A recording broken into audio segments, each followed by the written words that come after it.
Hello.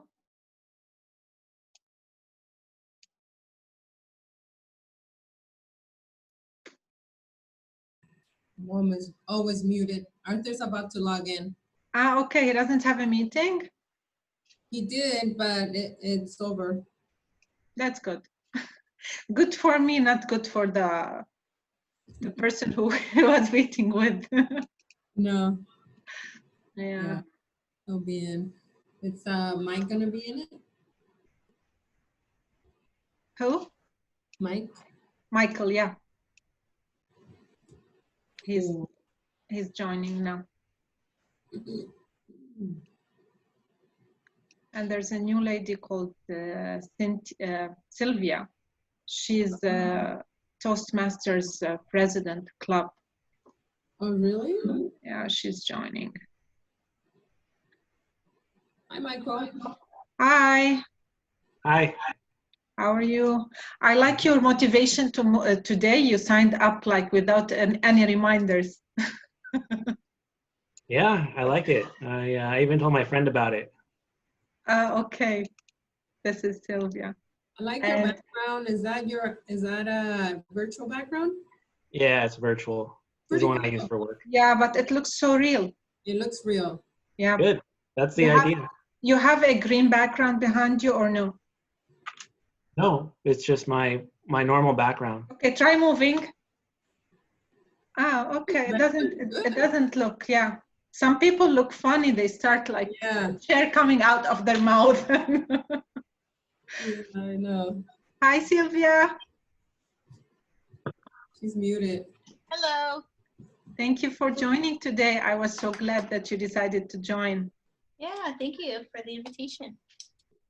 That's great. I'm waiting for one person to join us, and then we will introduce each other. This is the seventh session, mainly concerning this series of masterminds that is law of growth.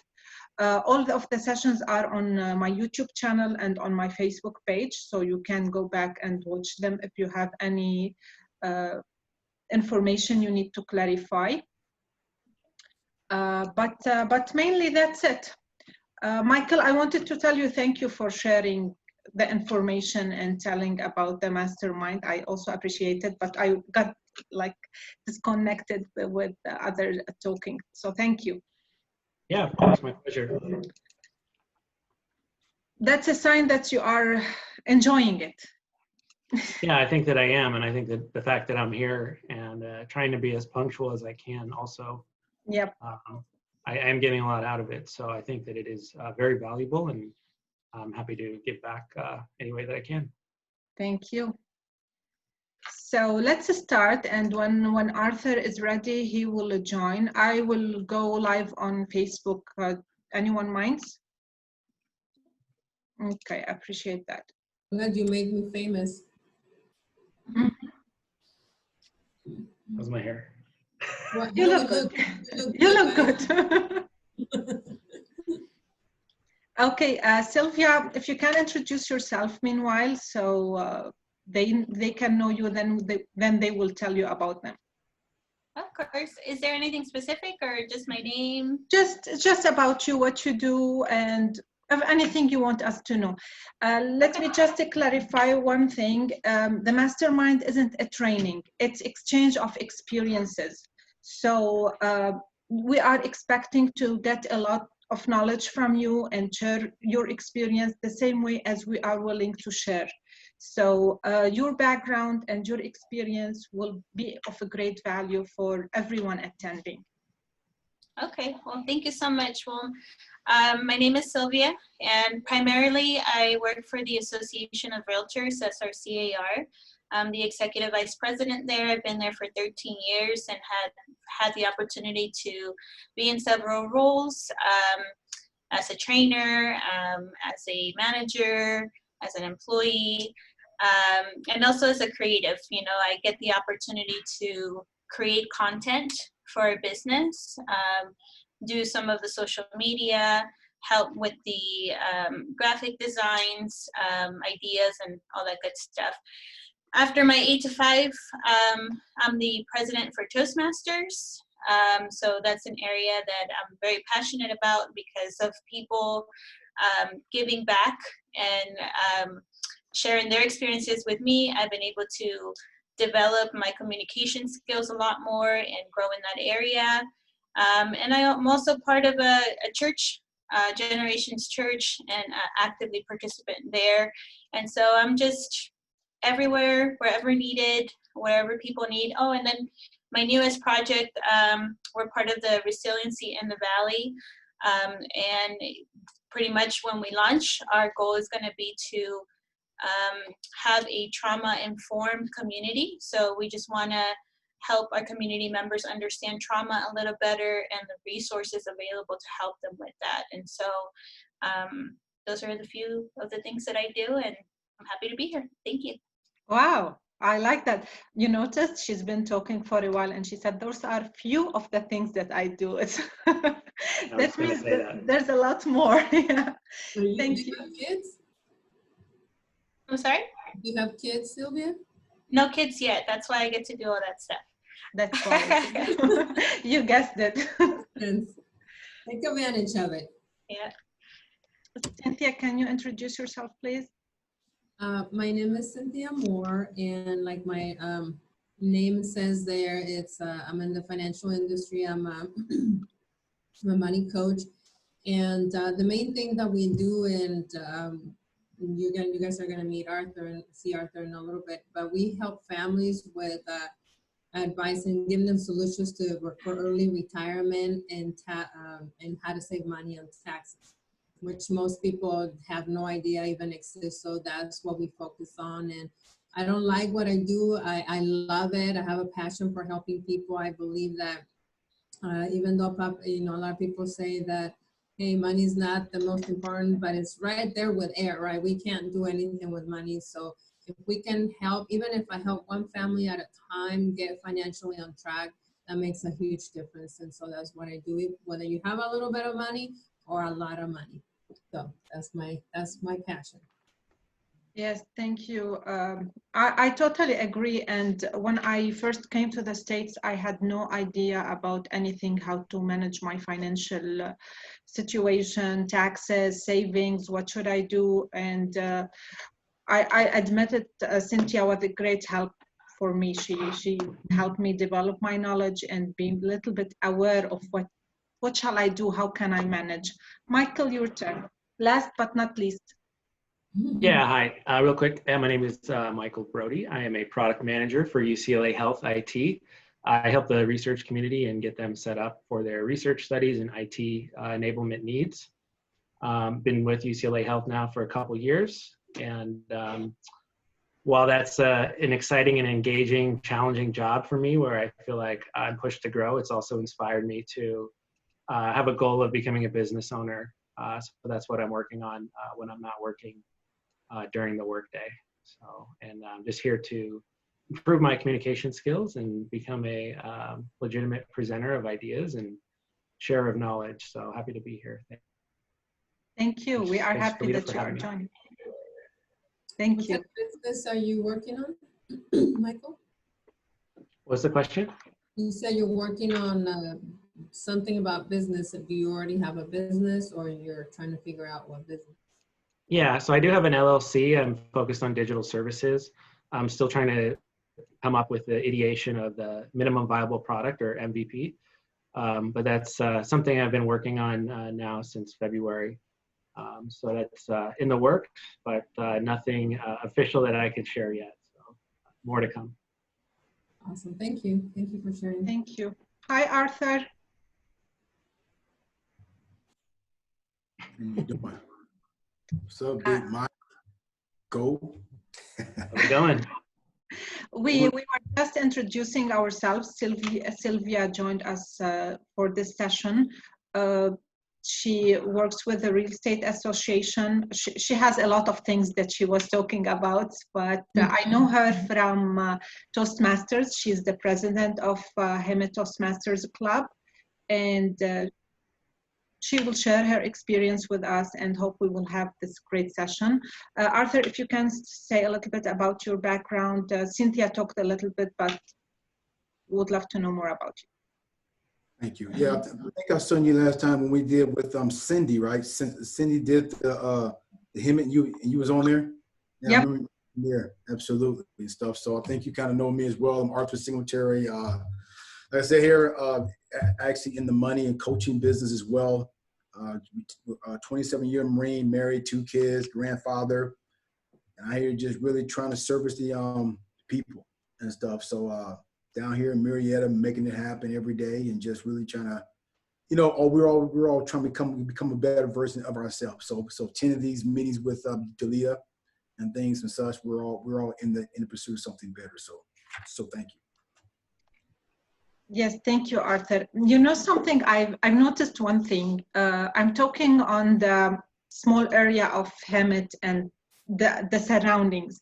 When I came to Hamid, I started joining clubs just to get social connections, know people, and grow at the same time. Because at the end, you are the average of the 5 people you spend most time with. I had a choice. Either I spend my time with my daughter and Netflix, or I have to socialize and meet people who are really leaders, who will help me grow, and at the same time, I can share this experience. The thing that I really noticed that in all these clubs, it's almost the same people. People who want to grow, want to socialize, are present everywhere. They may miss some meetings or some places they are not here, but they are in the next place because of their time.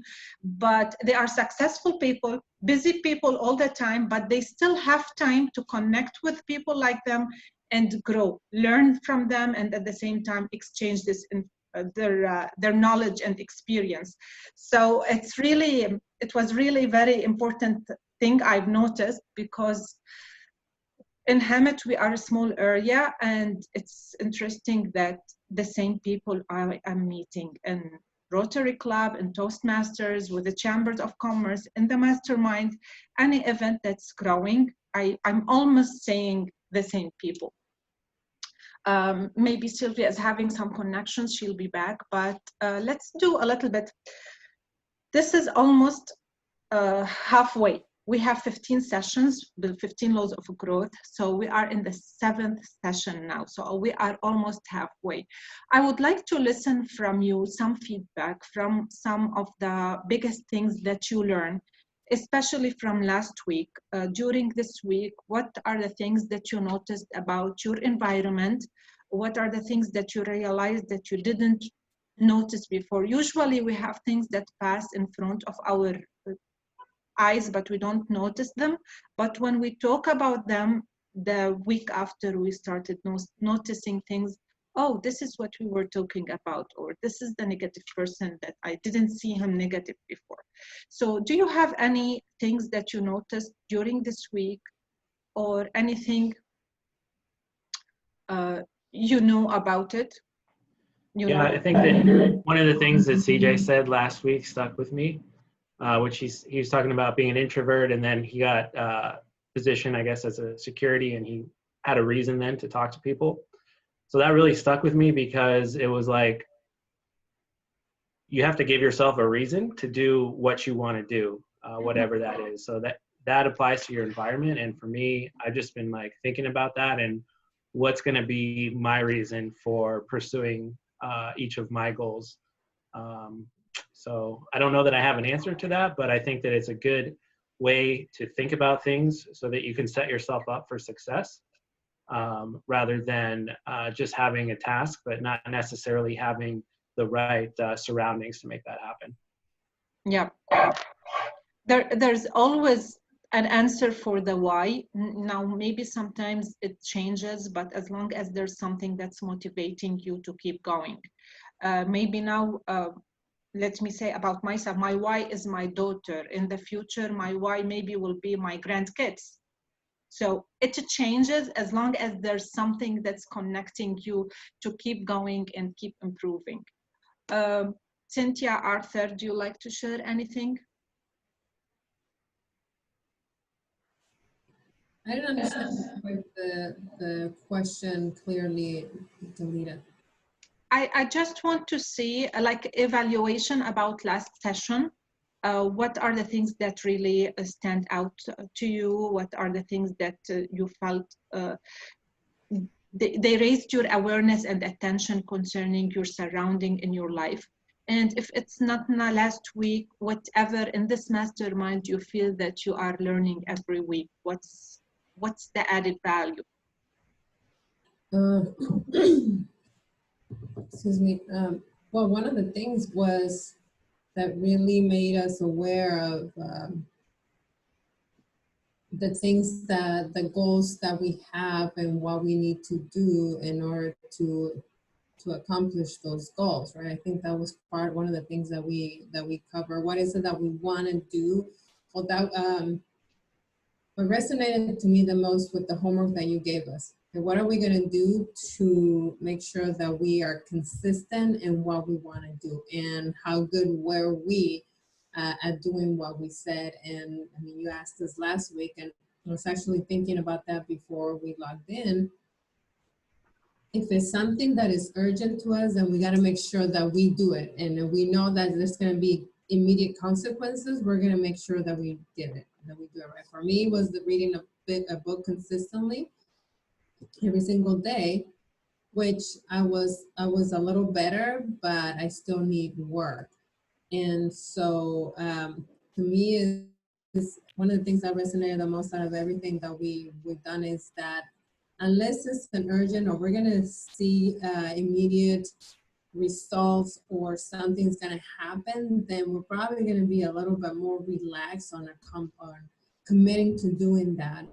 And which we have to change that, because we feel like it's not going to be a big deal, but it is in the long run.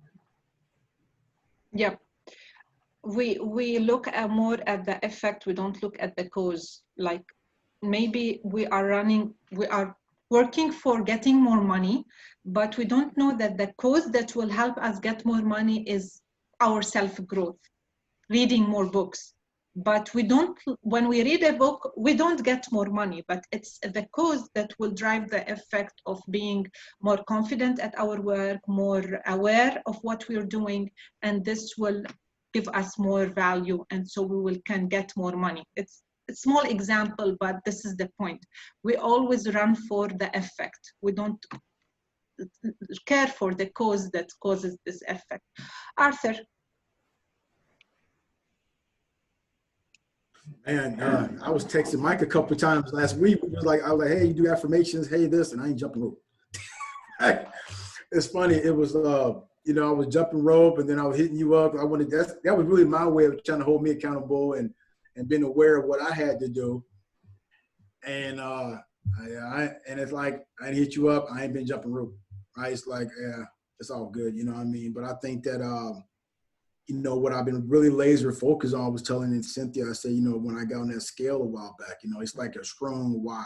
Like we always talk about what's the reason, what's going to be the thing that holds us to that, it keeps us persistent. And, the fact I got on that scale, man, and I didn't see what I like, that's been the main focus, right? And so it's like every week, every day I've been losing and stuff. So I think the one thing I took from that is like accountability, somebody that really,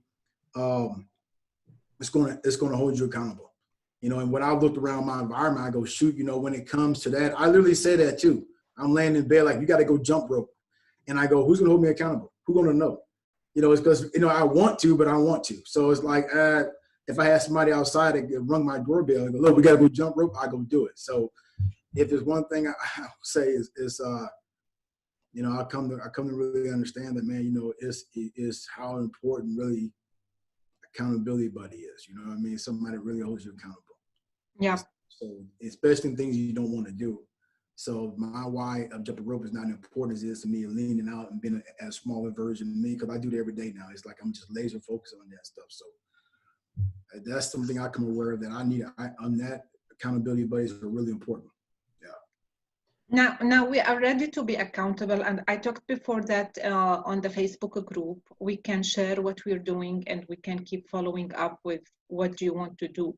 If you want this accountability, if you all want this follow up and accountability, we can also create a Telegram group for the three of us or anyone who's joining this mastermind, and we keep following up daily for what did you do today? Did you do the plan without a judgment? This is the importance of accountability.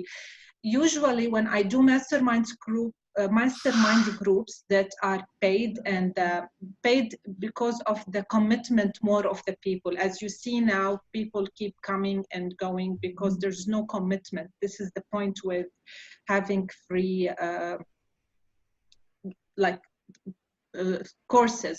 So usually there is more commitment, there people are following up, they start to be accountable to each other. They create this lifestyle that we need to follow up with each other every day. You need to keep me committed and I need to keep you committed for your goals, and it will give a great result. So if you want, we can create, if you want this accountability and micro follow-up, if you want, we can create this group on the phone, not on Facebook only, because like Michael doesn't have Facebook. And we follow with each other daily, and like 8 p.m. at night, we set a date and we talk to each other. What did you do today? Did you read the book that you wanted to read? Did you do your workout? Did you do your affirmations? So this will keep us more on track. And as a group, it's really hard to say, you know what, no, I didn't do it today. It will push you harder. Without any judgment, just encouragement, and I'm sure you know that. So if you want, let's create this group, but I want your approval.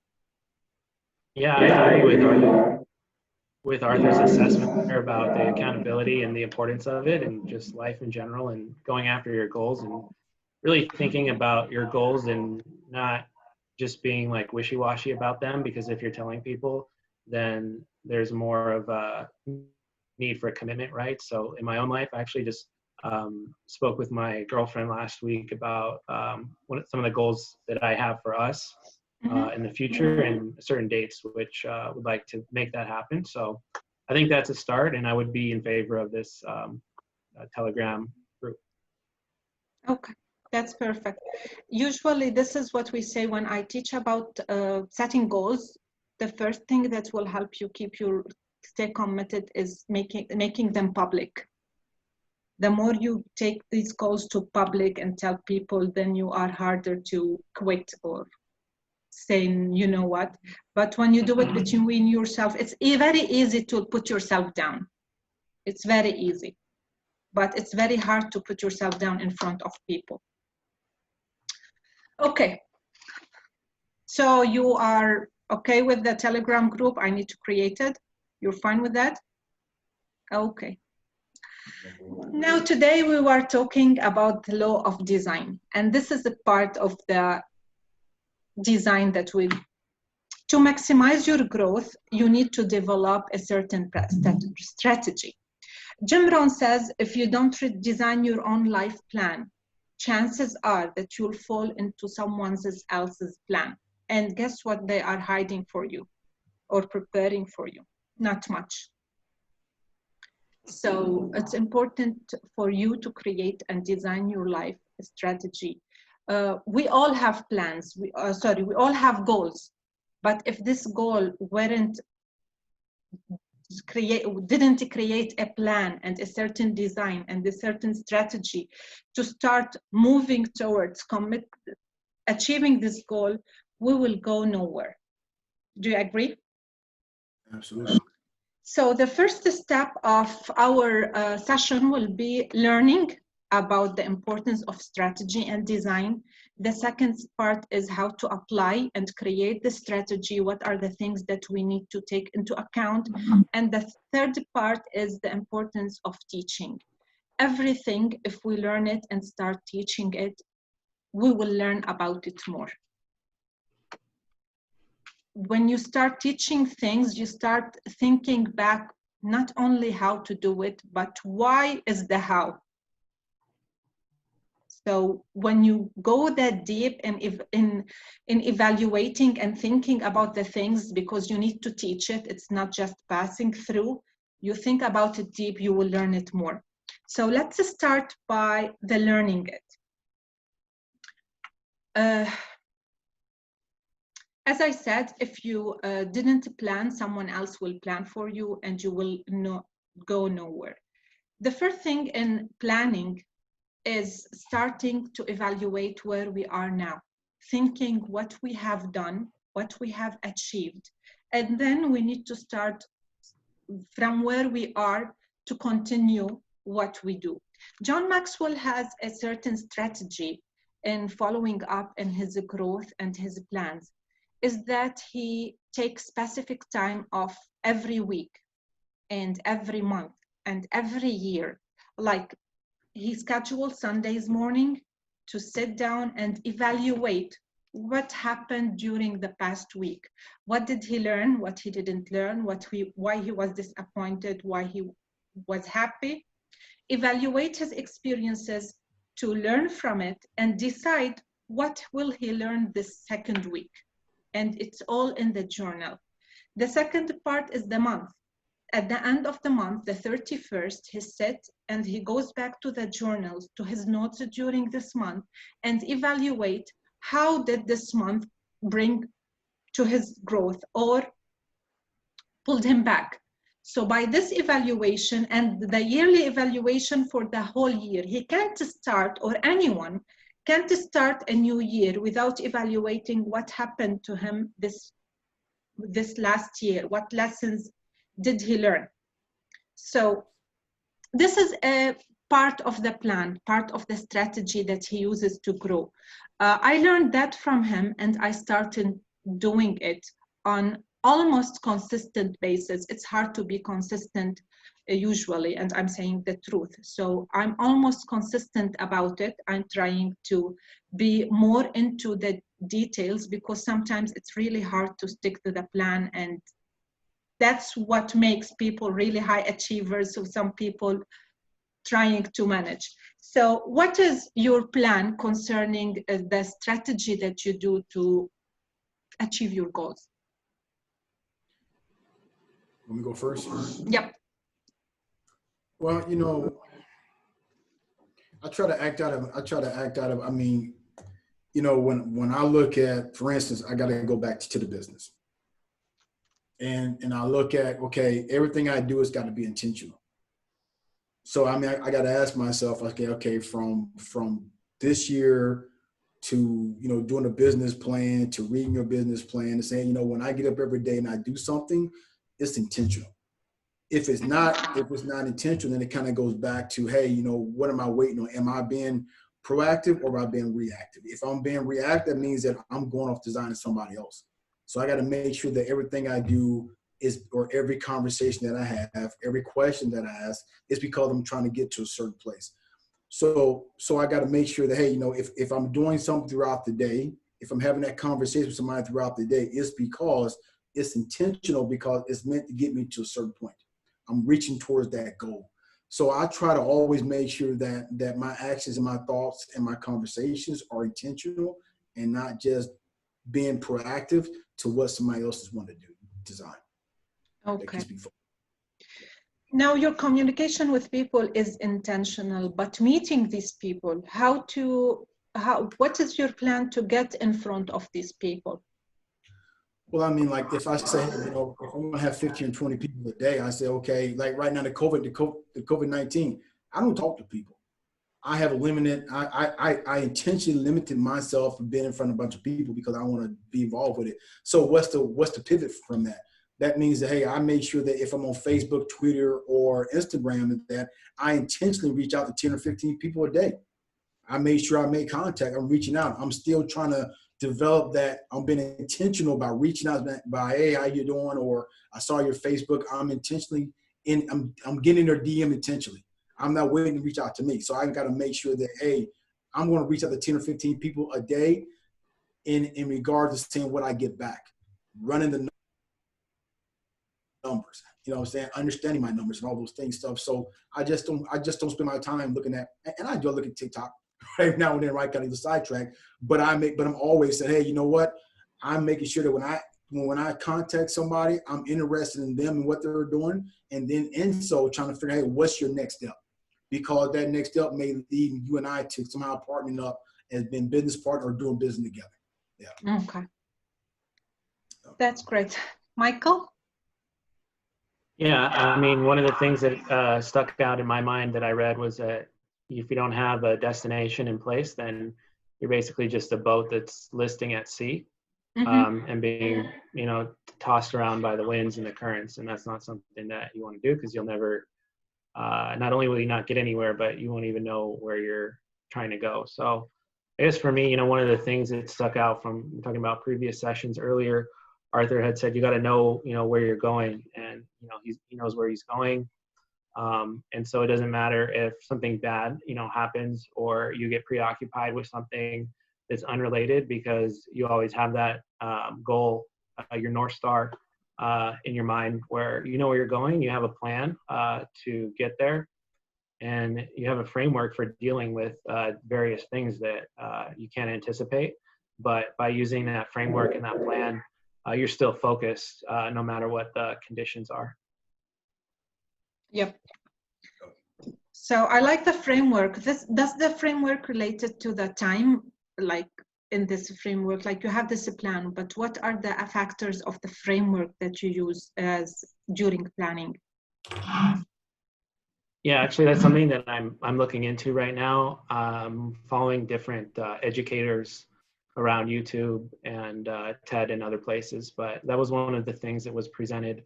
And so I don't really know that I have a good answer for that. But conceptually, it sounds like something that is promising, and something I, you know, need to follow up on to get more information to figure out how I can make that, you know, a reality for me. Because right now I just basically have goals and tasks, and I don't know that goals and tasks are necessarily like a strategic framework in that sense. So that's how you would deal with, you know, changes to the environment and have a clear path. Okay. Cynthia. So the question is, what's the framework that I'm using to accomplish what I want to do? To create the plan so that you can achieve your goals. Well, one of the things is I actually have make sure that I stay focused on my goals. If I stay focused on my goals, then I know I have to make sure that I know what I need to do. You know what I mean? But I have to plan out my day on a daily basis, and to make sure that I accomplish those goals that I'm going to be doing. But mainly what I have right now is staying accountable, meeting my goals, and you know, making sure that I accomplish those tasks throughout the day, because I know what I need to do. So that will be as far as my daily tasks. Make sure that I stay committed in what I want to do. As far as where I want to get, I have to continue growing, doing my personal development, and that actually comes with the all the personal development and the audio and reading. And so those are the things that that I commit to do. And I mean, here in the office, I stay accountable. I mean, between Arthur and I, and so that helps me. So I don't know if I answered the question correctly, but I was trying to answer what you. Yeah, we are going a little in general. We are not going into specific details, but let me give some notes concerning the creating the plans. Usually when we have a certain goal, sometimes we look for people who achieved what we achieved, and we try to do the plan that they used. And this doesn't usually work the same way.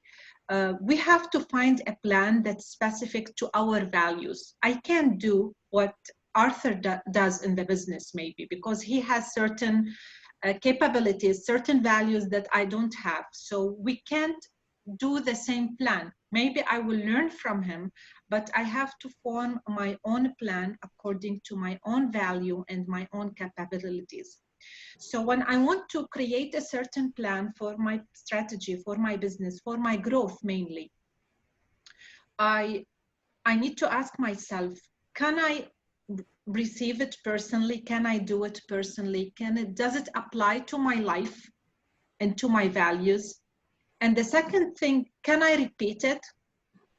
Like maybe I can do a plan for 1 month, pressure work, not thinking about my social life or my personal life, just concentrating on this project, this business. But this can't be repeated every month. So there's no like lasting, what they say, it doesn't last long. It can't last long. It will be one time. So does it help me in my life if I do this plan? And I like, let me say example to make myself clear. Some people are on a diet. They do very strict diet for 2-3 weeks and they stop eating anything, just maybe water and protein bars, let's say.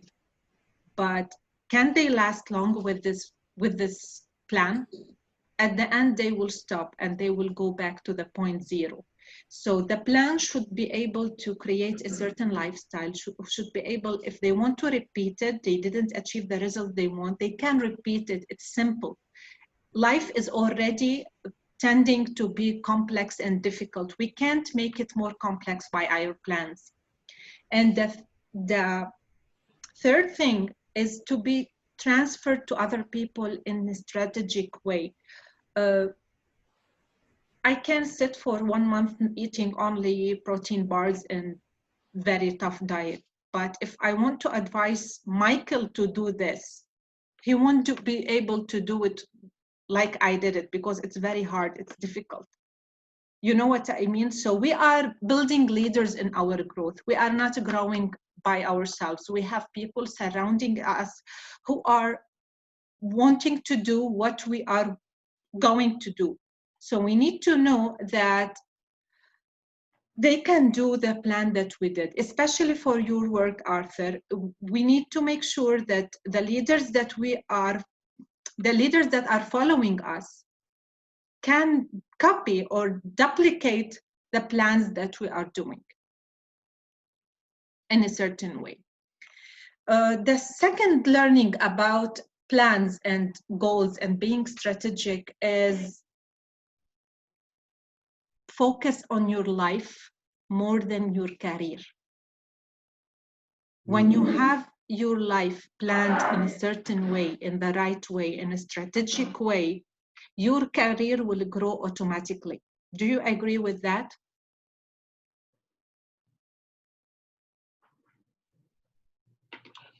Does anyone has an elaboration example from his life, reflection of what I said? Sorry, just to clarify, you said when you focus on your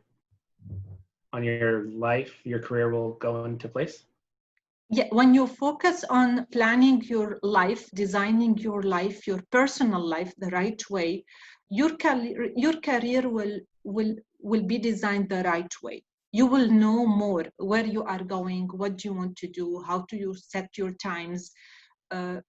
Maybe you will be able to work in more clarity and more presence. So it's important to focus. If you notice, people who are really successful have a good life behind them. They don't have troubles in their personal life.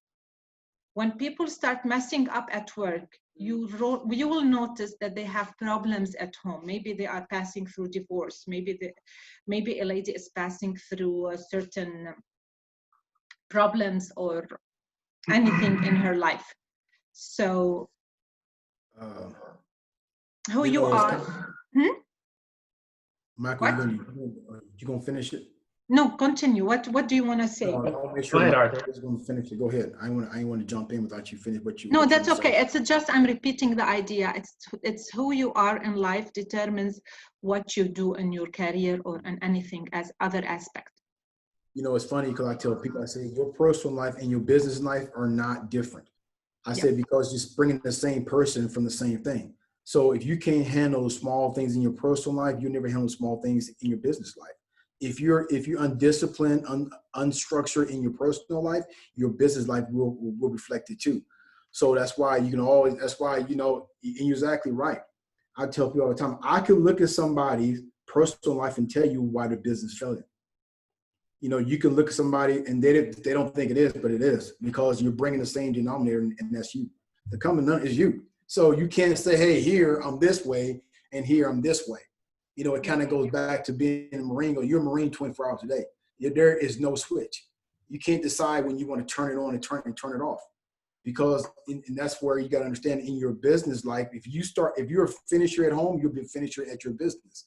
If you're doing things throughout your life, you'll do it in your business. It shows up and stuff. So you're absolutely right. So that's why, you know, I tell people that make sure that what you do personally, first of all, you got to make sure that your personal life is clear so that your business will be clear too. Because like you said, Lita, you can always tell by even kids at school, something's going on at home. Yep.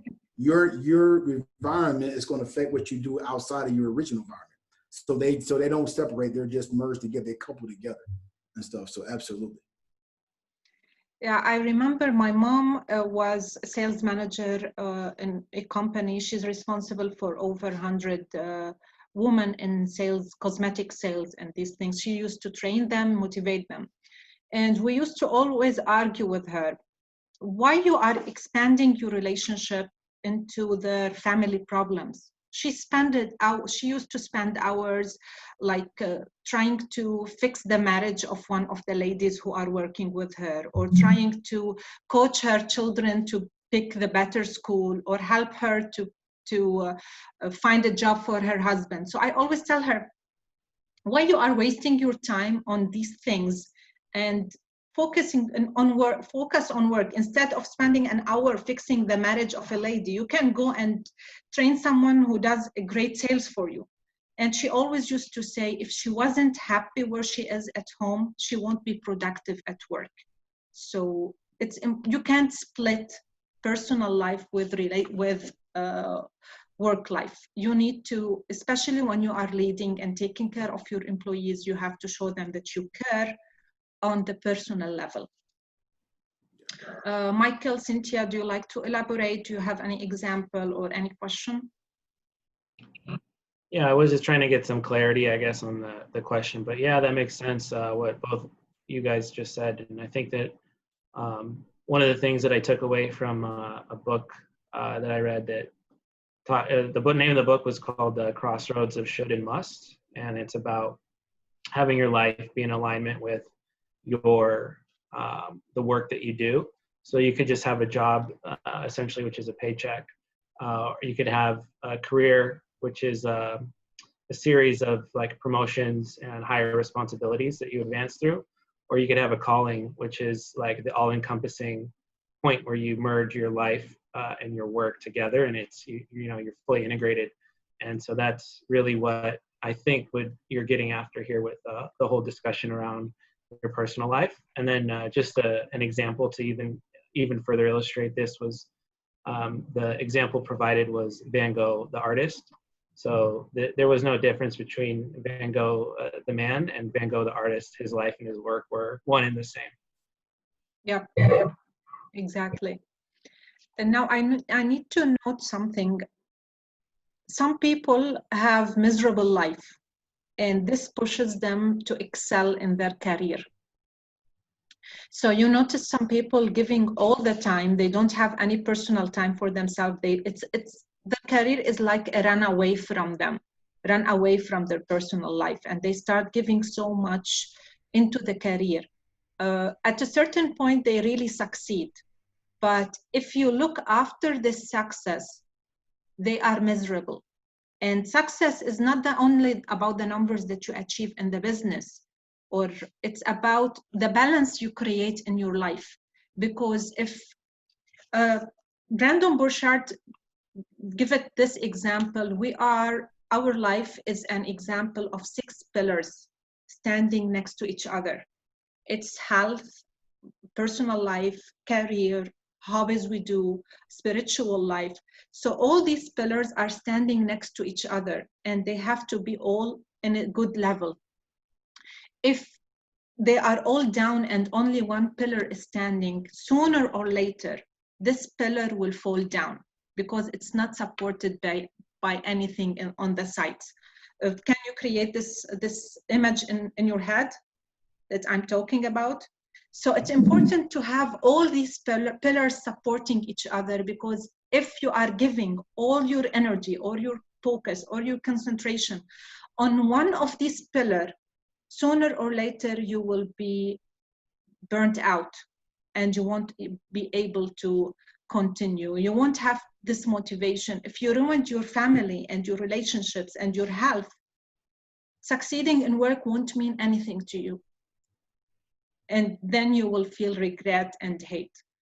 So this is the point about focusing on your life, what you want in your life, your health, everything, so you can succeed. The third learning about life and how to plan for our life is not a dress rehearsal. We are living in this life. There's no instruction manual how to live it, and there's no chance to warm up.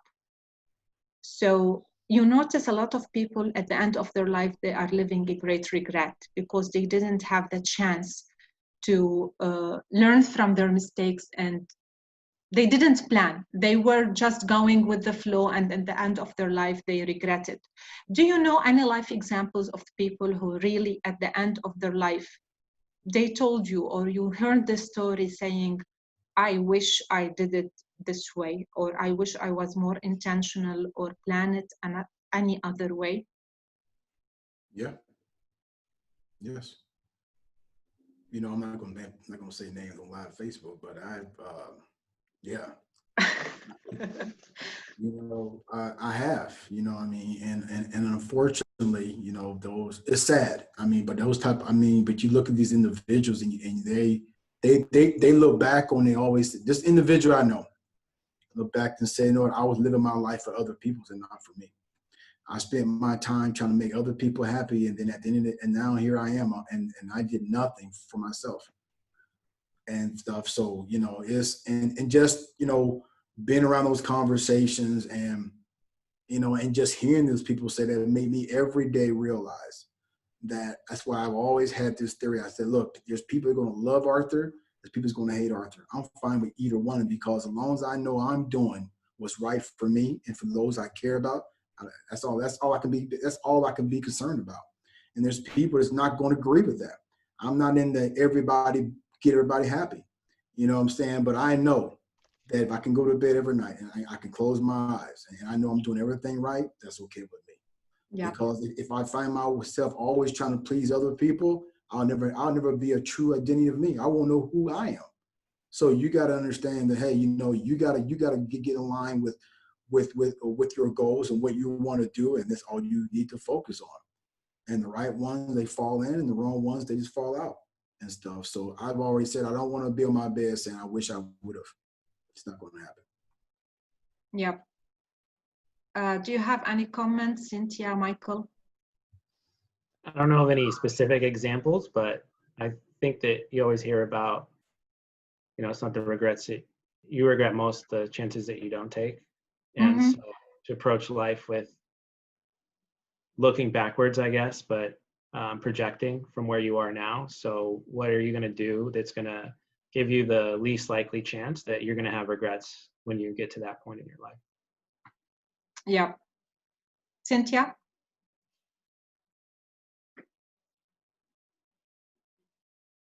Muted.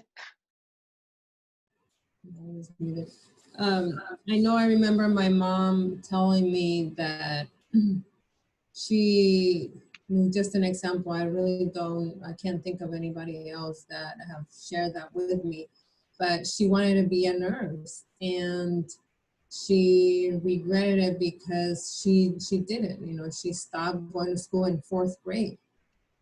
And from there she started working, and then she didn't do what she wanted to accomplish with her life. And I know she would tell us often, I wish I would have been a nurse. I wish I would have had a better career.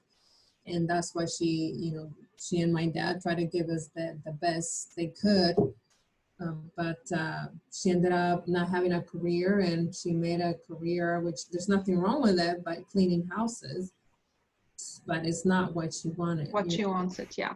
So it was a hard job, hard career where she was able to support us and provide for us, which, you know, I mean, in my personal opinion, let me see that I was not, that I definitely wanted to do something better with my life. But yeah, my mom is just an example of that.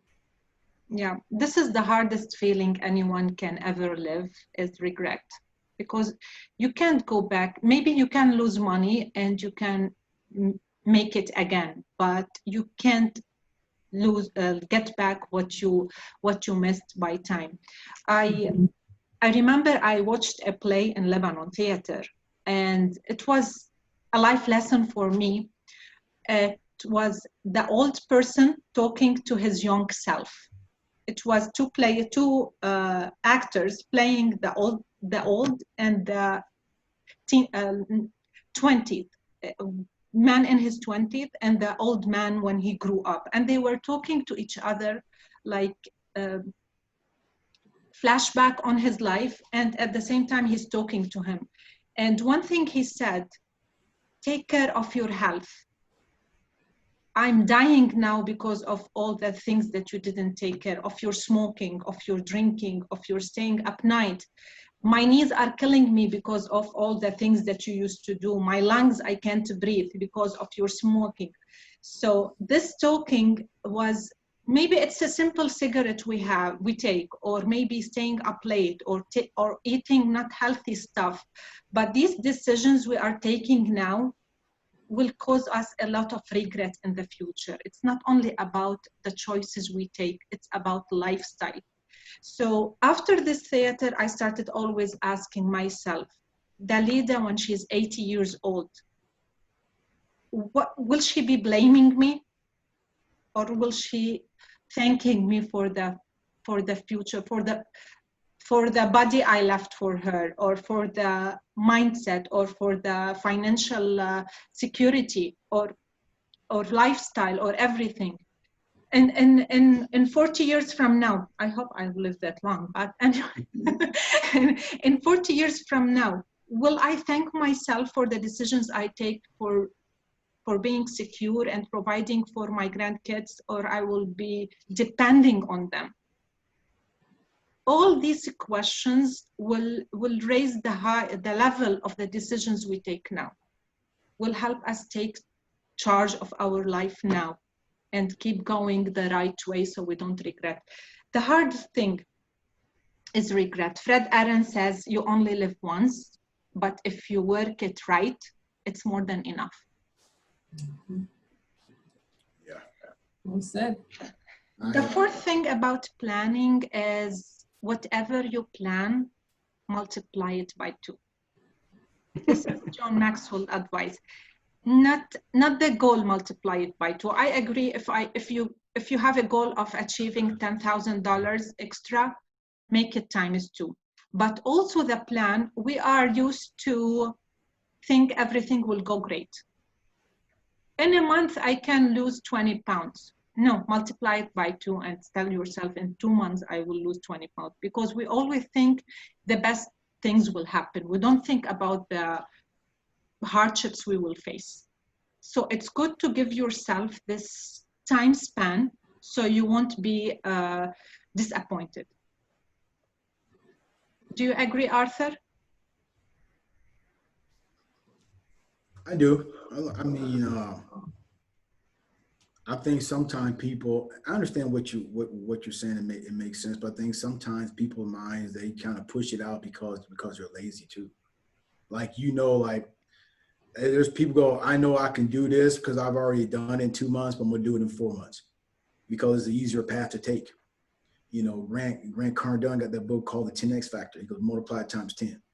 You know what I mean? Stuff. So, your intensity is like, what do you do with stuff? But yeah, I mean, I understand though. I mean, we want to make sure, I put pressure on myself and even say, look, I want to lose 5 pounds in a week. I'm like, I'm losing 5 pounds in a week when I knew, I said, that's going to be it. Most people say, man, you should go 5 pounds in a month. I'm thinking, dude, that's just too slow.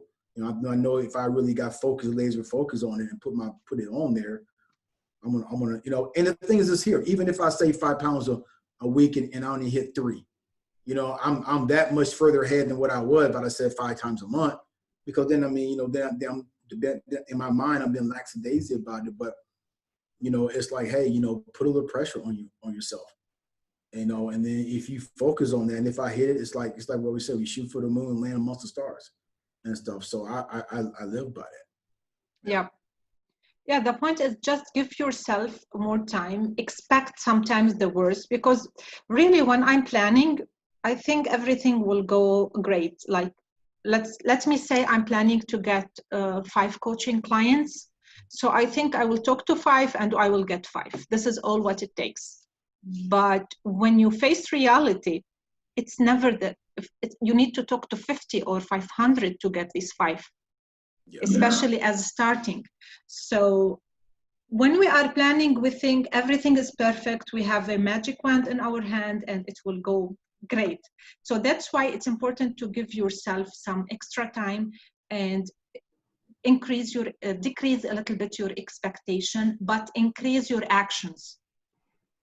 Like give it energy, give it activity, but expect that sometimes you will fail or you will face hardships. Yeah, I think expectations are bad, especially when you're expecting other people. Yeah. It says, you know, expectation brings a whole lot of disappointment and stuff. But like you said too, I mean, you know, even when we strategically plan in the Marine Corps, we plan for the worst and hope for the best. You know, we can put on a piece of paper that, hey, I don't care what we do, we can plan for this, and every time there's always something that comes up that you never thought. So that's why you sit down with the little stickies and go, what if, and what if, and what if this, and you what if it, until you get to the point there is no what if, and then when it happens, you go, yep, I planned for that. I've already mentally prepared myself for that. So when it happens, I don't fall back, but I know how to still continue to overcome that objective and stuff. So I think a lot of people, like you said, they're always putting positive on the paper, but they never plan for the worst, because the worst is what's going to stop them. It ain't when the sun's shining, it's when it's raining. Can you still perform? Can you still push through when everything else is, when the clouds are out and when the rain's pouring on you? That's when it tells you if you got the tenacity and the grit to make it happen. Yeah. Exactly. When I'm coaching, I ask people, imagine your life in a year from now if you have a magic wand and everything you want happens. And the second question after it, what if nothing from what you want happens and you stay the same? So people, it's important to expect both things, but keep trying and keep going on and have this high spirit. Michael, Cynthia, do you like to share? Yeah, exactly. I think it's like happiness is reality, is expectations minus reality, right? So I think that's kind of a little bit of what you're getting at there, but also I see it as a project manager in my job where, you know, you want to be realistic, but you also want to be aggressive. So in my office, we try to get things done as quickly as possible, and there's a lot of pressure to do that. But I think that without coming up with a potentially overly optimistic date, then you're going to have people kind of fall back into like what Arthur was saying, where, you know, oh, I still have like 3.5 more weeks to lose 5 pounds versus trying to lose the 5 in 1 week and maybe only getting 3. I think that at least it seems like it can work, as long as you're also just being realistic with yourself and understanding that, you know, you need something to shoot for, but at the same time, human nature naturally is overly optimistic. So just be down to earth as well. Yeah, now as a leader, you can do this trick that I usually used to do. If I have a deadline in 2 weeks, I always tell the people that the deadline is in 1 week. And I give 1 week for negative things that may happen. So in this case, I will do my best, and I'm the good leader, to expand this deadline for 1 week, but because I have it in my pocket 1 extra week, but at least I have this anti-procrastination deadline for people to keep sticking on the certain time span. But in case of something went wrong, instead of telling them, you know what, I have 2 weeks and then I don't have any time for corrections. Yeah, exactly. I feel like it's a really delicate balance because you want to have that, you want to be able to account for those unexpected variables. Like when you're driving, you don't just like, you know, tailgate the car in front of you by like a foot because that's unsafe. So you have to leave that space, right? So Yep, kind of a similar exactly. analogy. Cynthia? Well, yeah, I agree. And especially like in our business, we have to set goals. So we know that, like you said, we have to multiply it by 2. Or if we say, okay, we're going to help 5 families, in order to help 5 families, I have to actually sit down with at least 5 people, right? But that's not the way it works. I got to sit down with at least 10 families in order to be able to at least help maybe 5 or 6. You know what I mean? Yeah. And why? Because situations that are out of our control happen. Maybe something came up and it's not, or maybe it's not, and they don't have a sense of urgency to start their financial planning. Things come up, or they cancel, whatever. So in order for me to make sure that if my goal is to help 5 families that week, I know I have to have at least 10 appointments. Okay. Now we are talking a little bit about the career goals. What about the personal growth goals? The learning, your learning as a plan that what is the plan that you are creating for learning? Like you said, I want to read 1 book per week. Mm-hmm. What's the time span that you are leaving yourself? So it's 2 weeks. Like for instance, to finish reading it? Yeah. Well, depending on how big it is, but I mean, for instance, I haven't even thought about when I want to finish reading it, but it's something that I have to do. But I can finish it within the month. Is that what you're asking? Yeah. Myself a goal? Yeah, usually we are setting also personal goals plans. If you remember the first session we were talking, do you have a plan for your personal growth? And this is an important aspect to also plan our growth. It's not only about planning our career. We need to plan our day, our personal life, our relationships, also our personal growth, our learning. When are we learning? What's the timing? How long? What we are doing to learn this week? So I set the book part example. Am I clear? Mm-hmm. No. Somebody else can go. I think that what she's trying to say is this. Yeah, you please. read that book every day for, say, I'm going to read the book for 2 minutes. I'm going to read the book. Okay. But what if you don't, but if you say, hey, I'm going to finish this book in 15 days, now you know that maybe those 2 minutes and stuff, it's not working. Now I know that in order for me to be on track for that date, then I'm going to be a little bit more aggressive in making sure that I have an end date. Because if somebody go, oh, I'm just going to read 2 minutes a day, for what? Are you trying to finish the book, or are you just trying to say that you're doing it? But if you say, hey, I'm going to finish this book in 30 days, now you know, hey, I got to read this much, or I may have to turn on a little bit more to make sure I'm just not reading, but I'm reading for this personal growth to finish this book. And then when I get done in 30 days, because I expect to learn this and be at that much more higher echelon than just read for 2 minutes and not even growing. You just wait. It's like people are, hey, are you saving money because it sounds good, or are you really working to achieve something? And what's that number? What are you working for? Yeah. Did you ever attend a fast reading class? And I'm not a fast reader either. So no, I haven't. Okay, I will share with you a course that will help you increase your reading abilities and absorbency, so you can know more about, like, understand more from each session that you read. So it will help you. One of the tips is when you take a book, check how many pages it has and your reading speed. Like, let me say you read 100 words per minute. Okay, how many words does this book have? And it's found on internet. Any book, it has certain number of minutes of words. You divide the number of words by your reading speed, how many words per minute. Then you can know how many the time needed to finish the book At this time, you divide it by 7 days per week. You know how many pages or words you need to read per one day. Yeah, or if you have a Kindle, it'll tell you that for you.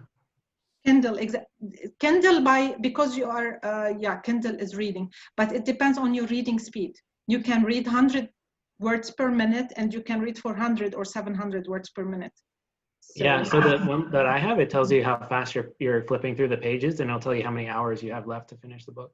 Yeah. So I will share this resource with you. It will take you 1 week to go through the course while reading, and it will help you increase your reading speed. Okay. So now we will need to move to practicing design. Whatever we were saying about the way we think or way we plan our goals or achieving what we want to achieve, we always think, let me say, like Cynthia said something, let me say I want to help 5 families. Let me say, we always think of the end in mind. And this is the first thing we need to know to start planning our goals or or creating the system so we can develop a certain plan. We need to always consider the big system, the big picture, the end result that will help us build the right system. This is one of the tips of the effective system. Do you have a goal in mind? Of course you do, but it's one question I need to ask. Whatever you need to plan to improve in your life, the goal that you need to create, you need to get the big picture, and from it you know what are the steps that you need to go to. So when you are planning your day, let's say Michael, what's the big picture or the biggest achievement you want to end your day with, so you can know how to plan this day? Well, I'd want to make progress towards my efforts and interests outside of my normal work. So I guess if we were looking for like a practical example, let's just say like the first dollar of revenue for a business, right? So that would be like the end, like the goal. So then you'd have to reverse engineer all the steps that have to happen in order to get that. So right before that, I guess you'd have to be selling something or have a service for sale, right? So, and then what comes before that? So I'm not sure I fully understood the question, but that would be my response. Okay, let me clarify, but you got a little idea, because I like when you said the measurement. When we need to plan our day, when we need to plan a meal, we need to prepare. Okay, we can't start from the beginning, that is what ingredients we have. We need to look at the end picture, that is the meal. And then we start structuring the plan with the ingredients, with the things that we need to use, the utensils we need to use to start the preparation process, right? So let me say I need to plan a certain day. Okay, what's the end result? What's the big picture I need to create during this day to start planning it? And I mean it by saying a day, not like the big plan that I have achieving certain number per month. During this day, what do I need to do to think that my day was successful? You probably need a plan that's been pre-thought out either before that day or the beginning of that day to know how you would measure your success. How do you measure your success? How do you think your day, what do you need to achieve during your day to say today was successful? You would need to know how you define success. For you, I'm saying personally, at the end of the day, you're going home and you're telling your girlfriend this day was successful. What is the thing that you achieve and you're happy that it may be personal, it may be like something very for your work, but I like to know it. Okay, so then that would be for me, I guess, like doing a good, having a good day at work, being productive, and then completing a certain number of tasks, let's say, that I had pre-planned for goals that I have that I'm working on in my personal and business. Okay. So Cynthia, for you, what's a successful day?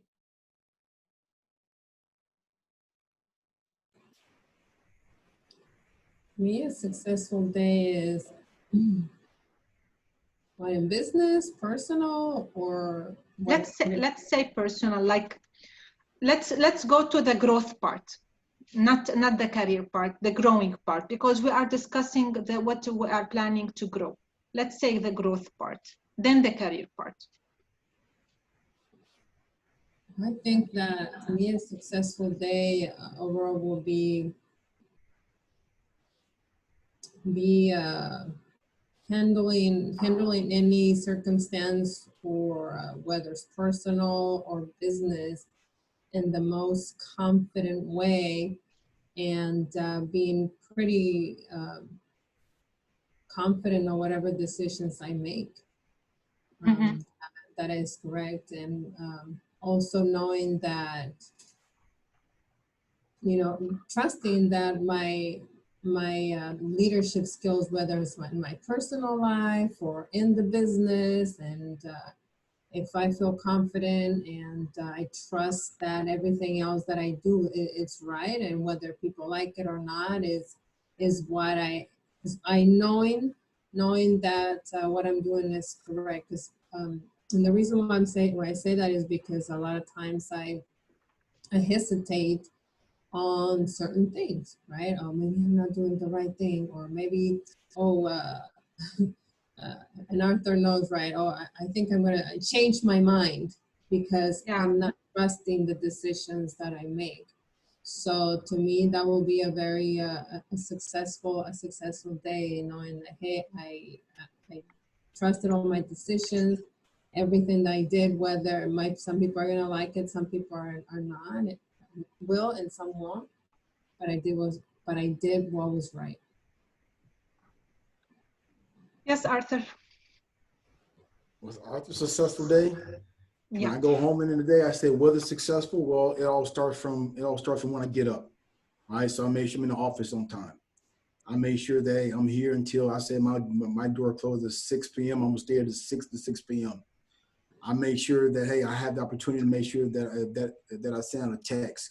I make sure that I'm reaching out to people. I'm actually following through on outstanding requirements, or that I make sure, hey, you know what, I'm eating right. I actually made sure that I wasn't going to do that, so I ate right. I read my book and stuff. So, did I reach out? Did everything I said on a personal level, reach out to people? I actually said I was going to call my dad today and tell him I loved him and I appreciate him. And on the way here, I got to the front door. I was on the phone with my sister, and I said, you know what? I'll call him tomorrow. I said, nope. That's what I said to do. So I called him on the phone. I was downstairs, and I told him that, so that means, hey, I accomplished that and stuff. So, it's just making sure that, hey, everything I said I was going to do on a person, when I go home, I go, you know what? I achieved it. I made it happen. So it means to me, I had a great day. I didn't falter on the things that I had control of. And as long as I have control of it and I can dictate it's going to happen, that's a great day to me. Yeah. The tricky thing about this question is, on the career level, like Michael said, he said there's certain measurements, there's certain results that I did in my career that make me know that this day was successful or not. But on the personal growth level, on what we learned or what we are passing through as life experience, other than the results achieved at work, like Cynthia, you can tell if you met 3-4 clients during the day and you get good results. Maybe you get one client you could help. This day was successful to you. You achieved great results. But on the personal level, it's very hard to measure that. How did I grow? It's really hard to measure. And you can only advance when you start evaluating your achievements and your activities also on the personal level and improve it gradually. I need to try one thing with you. It's a little bit vague, not very, 1 minute, I'm sorry, it's the wrong screen. Okay. I need you to rate your level of satisfaction in each of these things. Starting the career, how much you are satisfied. Not the level you are in right now. I'm sure we all need to improve in that, but are you satisfied where you are right now? And you know you can improve, but you're happy for the time you've been in your career and for the things that you are trying, you are progressing the right way.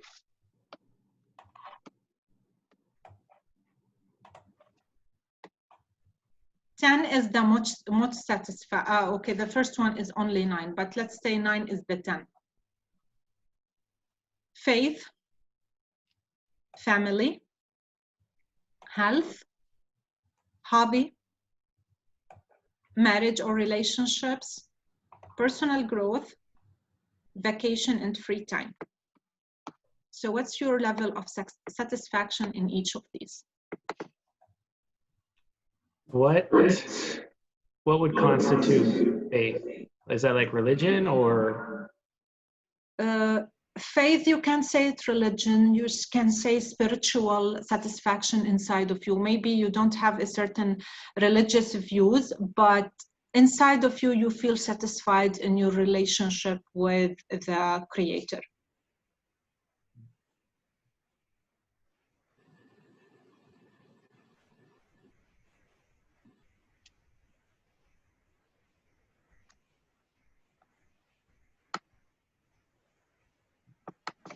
Oh, this is 8, 8, 10, 9. So 8, 9, 10.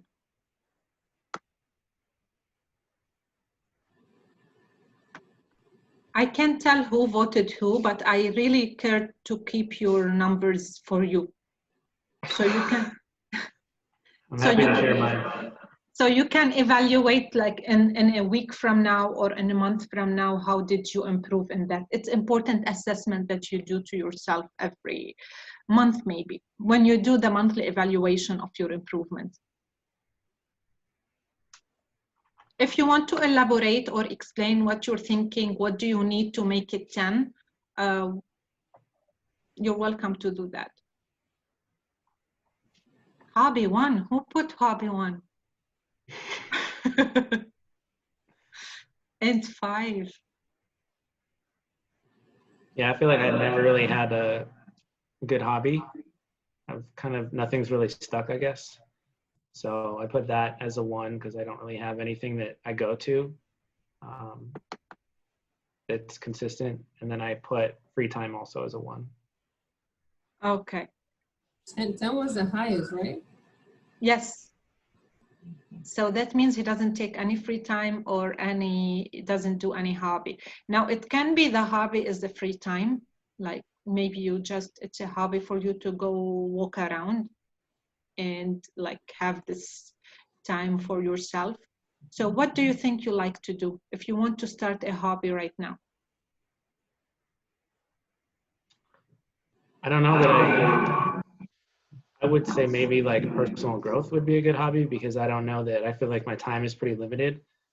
And, you know, I don't know if a hobby, I guess maybe finding a hobby that would support or be part of the goals that I'm interested in or the growth that I, you know, have envisioned for myself. Otherwise, I might see that as potentially wasting time. Although I guess if it's something that you enjoy, it's not a waste of time. So.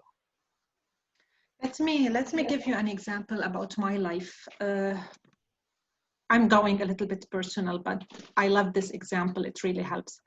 I got divorced. I was pregnant and I delivered my baby and I was working directly to be able to afford.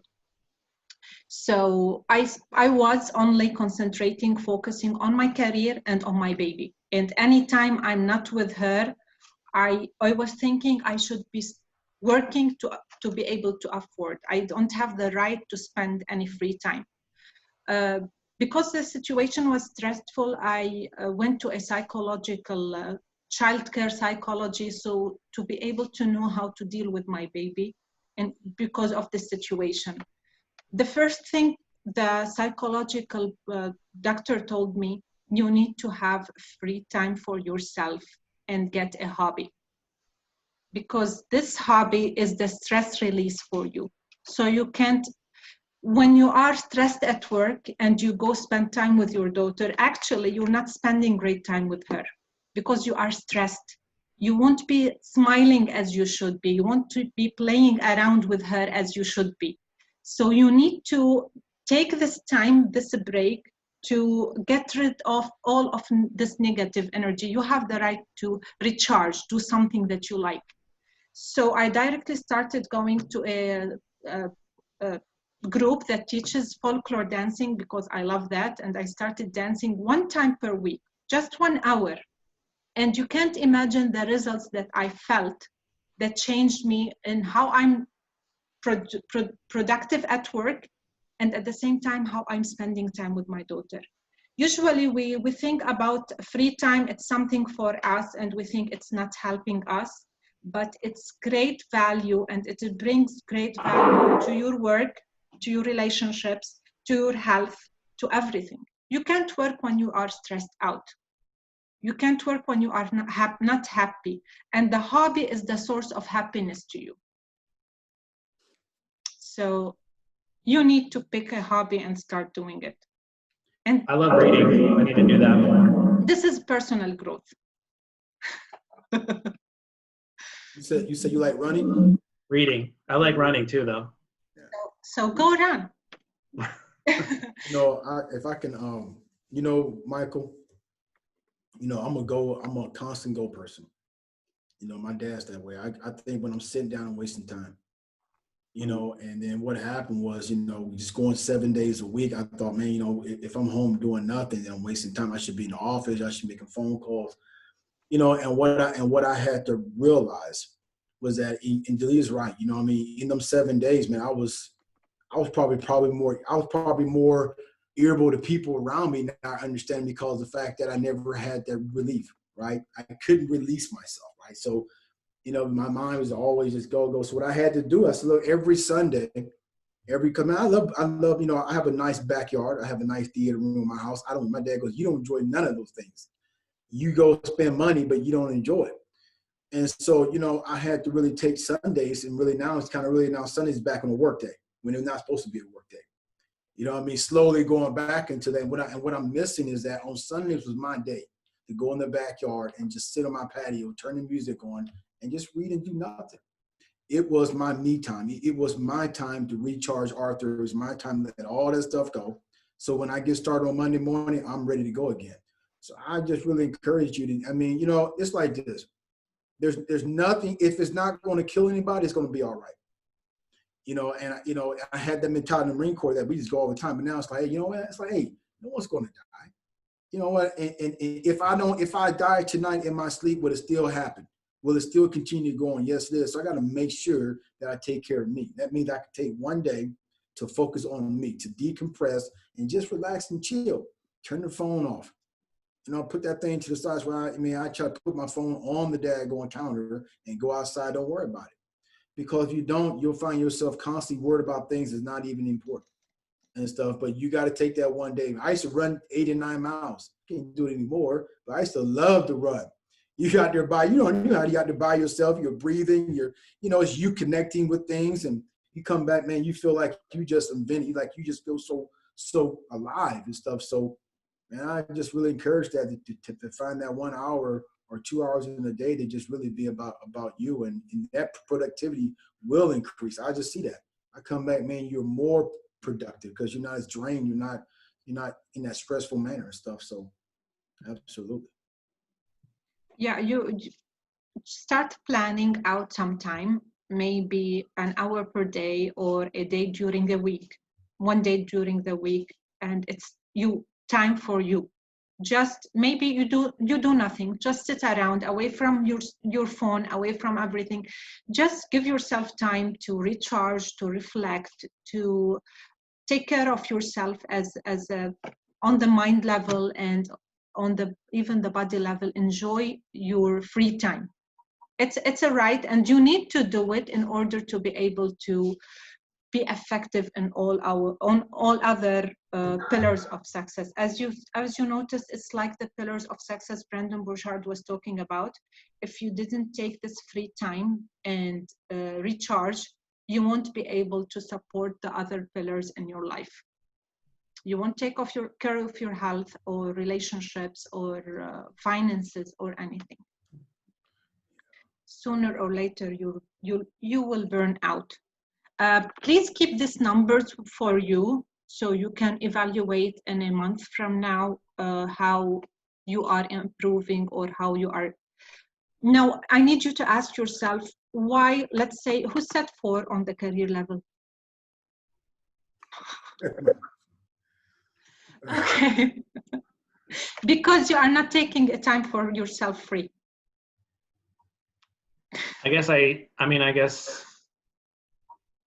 don't see my career as necessarily an end of itself when I have bigger visions and dreams. And so where I am at and where I want to go, there's like a big disconnect between those two, I guess. Mm-hmm. So what are you planning to do to improve that?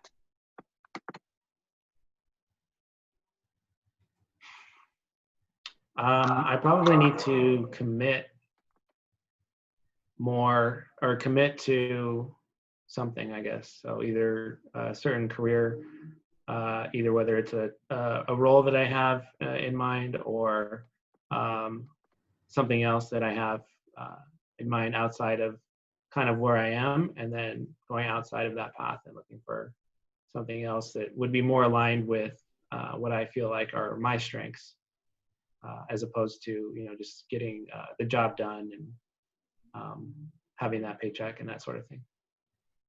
Okay, I need from you a task that you need to do. Write down, like tonight or tomorrow or in the weekend when you decide to take this free time for yourself, write down the vision of your life in 5 years from now. How do you want it to be if everything went? Don't think out how you are going there, but hey, start writing, I'm happy and grateful that I did this, did them already. It's already in the past. So it's Michael in 5 years from now, writing down his story, what did he achieve? And he's happy and grateful for that. When you decide the vision and you say it clear, what you have achieved, then you will know how you can do it. And then you will be able to pick the path, and the path will be clear for you, and you can take a decision how you can change and switch this career. Okay, so in the weekend, and you can talk to me when you're done, or we can discuss it later. Okay? Okay, sounds good. Thank you. Okay, what more can we discuss? Is there any? Can I add one thing, please? Yeah, sure. Michael, man, I can tell that, you hold yourself to a high standard. I can see you, that guy, that overachiever, and, I can look at your face and tell it's like, but I tell you that, what I've come, when I had Marines like that, and what I told them was like, if you ever, they had these things, I said, and the way is just to do a little bit. And what I mean by this is like, hey, like I want to start a new business, or I want to become an entrepreneur.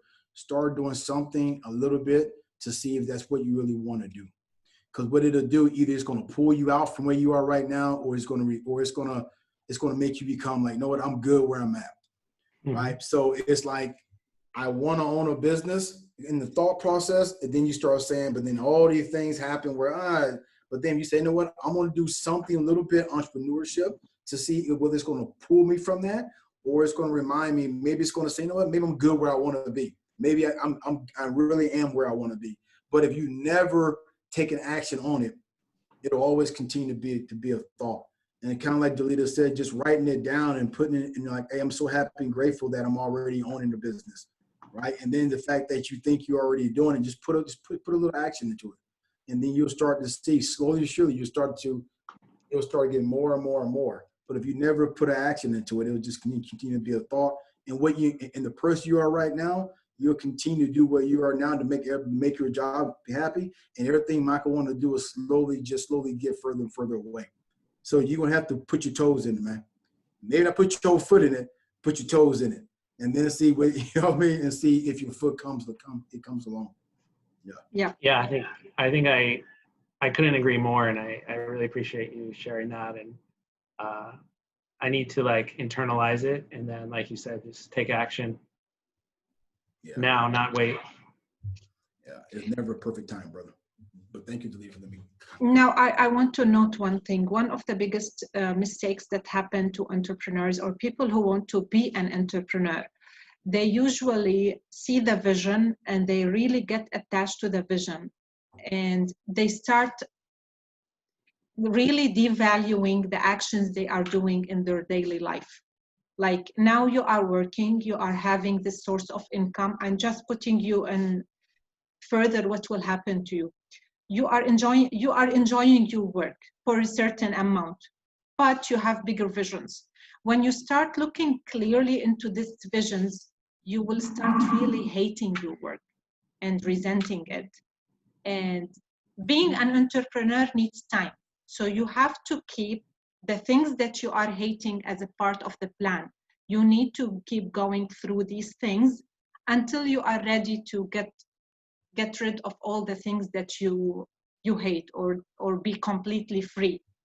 But sometimes your emotions will really be in the way and will make you really stressed out, because you can't leave your job at the certain moment before achieving success as an entrepreneur.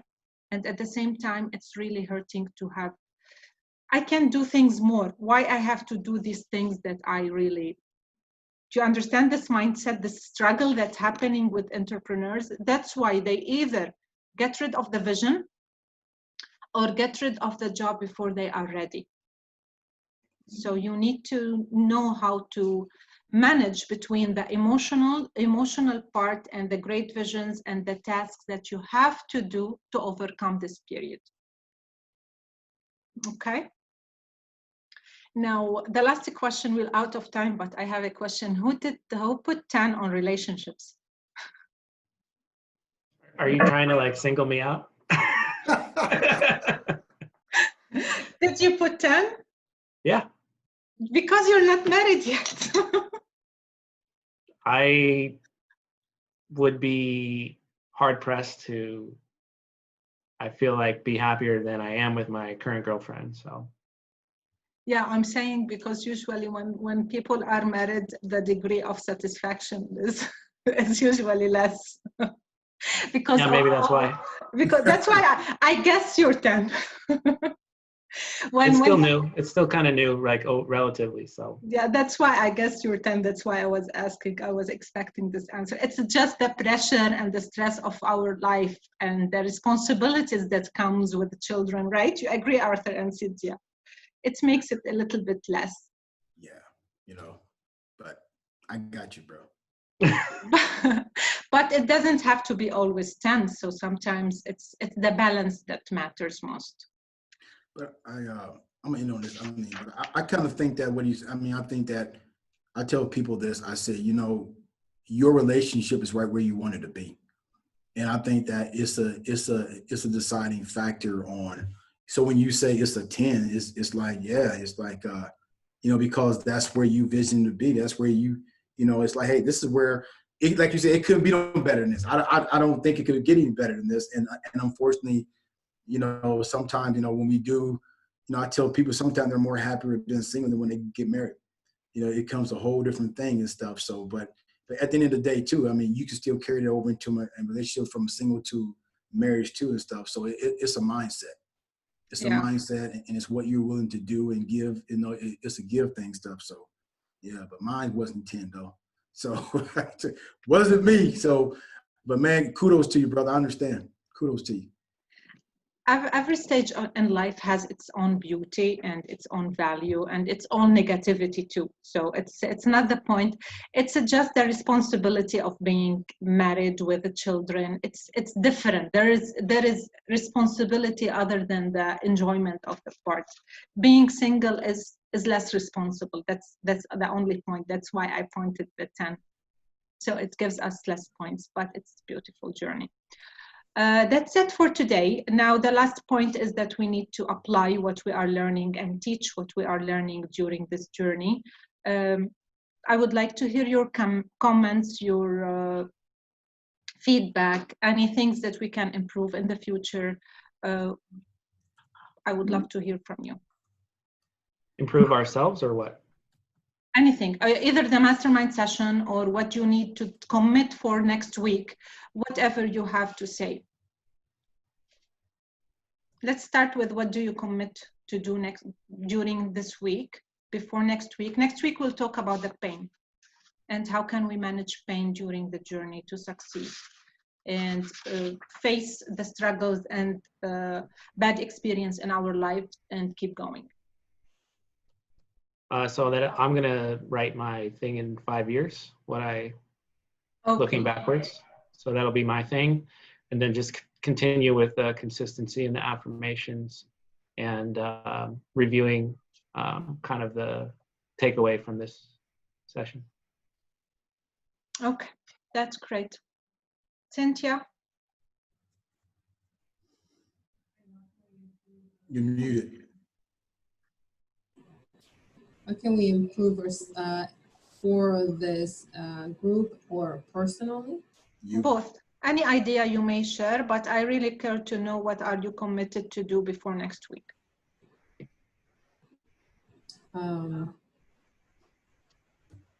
Well, continue one of the best things I can do is continue to grow and, focus on becoming a better person. If I do that translates into everything, whether it's personal life and the business and all types of relationships. And that's by doing personal development, being consistent on doing the personal development that I need to do, and staying committing, what's it called? Make sure that I do say what I'm going to do. What do we call accountability? That? Accountability to my promises. Okay. So what do you want us to hold you accountable for? What was that? What do you want us to hold you accountable for? That's a good question. Think about it and then share. But I need something from you, a small text telling me, you know what, I want to be accountable for this week. Arthur. No one do. I'm gonna jump rope. I don't know about that no more. I may bring it to the office, and then that way me and Cynthia can jump rope every hour and hour. But I bought my little the thing called my stress band so I can do my form. But what I'm gonna do is that there's a book I've been messing around with, and it's called Road to Your Right Stuff. And I'm gonna tell you this: by next Friday, this Thursday, by next Thursday, I think I'm on page 40 right now. So by next Thursday, I'm gonna be on page 200. 200? On page 200 by next Thursday. I'm gonna be there. I'm gonna commit to spending more time rereading that thing, and I'm gonna finish it up. So and then next Thursday, I'm gonna tell you what my next commitment is gonna be. I'm gonna commit to reading one book a month. I'm gonna go back to reading one book a month. So okay. I'm gonna do that. I'm gonna focus on that. I think there's when I was reading more, I was thinking my mind was in a different state. So I think I'm gonna commit to going back to reading a book a month, back doing that again. What's the name of the book you're reading right now? The Road to the Right Stuff. The one I sent you, that one. So that one. And also, I'm almost through with The Slight Edge. I haven't finished that yet either. So I got to finish that book. So there's a multitude of books, but that one there, I'm going to finish it. So I'll be on page, what I said, 100 what? 200. Page 200. Yeah. Right? So I will be there by next Thursday and stuff. And then after that, I will commit to reading a book a month. So that means you got a plan for reading 400 pages if you take what Delita said earlier. Yep. No, it's extending the week, like instead of 1 week, 2 weeks. Giving himself time in case something happened, but this is not allowed for him. No, let's just do it. That's my goal. Okay. Let me share with you what I'm be accountable for. I just got my yoga mat and I will start doing yoga every day. Yoga and before my sleep yoga. So it will be 2 sessions during the day. That's what I will be, you need to hold me accountable for. I will create this group and we will be sharing our accomplishments every day. Mainly in the afternoon or at night during the evening, just send a text that I did what I need to do. I did the affirmations. And if you didn't do it and respond to the group, that means you didn't do it. So we will go after you, haunt you. So you can do it. Okay? Absolutely. Any questions? Any? Nope. Good session. Appreciate you as usual. Thank you so much. That was great. Thank you for all the time you pour in time and the valuable information that you pour into us. Thank you so much. I'm really enjoying it. I like this group and I like how we are. You notice we are growing to know each other more, so we are supporting and giving more ideas to each other. And this is the beauty when the mastermind group is fixed. So hopefully we will be getting more in the coming weeks. So as I said, next week we will discuss pain and looking forward to it. Have a great night. All right. Thank you so much. Michael, hey, don't forget to send me that link, bro. I will. All right, man. Appreciate you. All right. Thank you. Take care. Bye.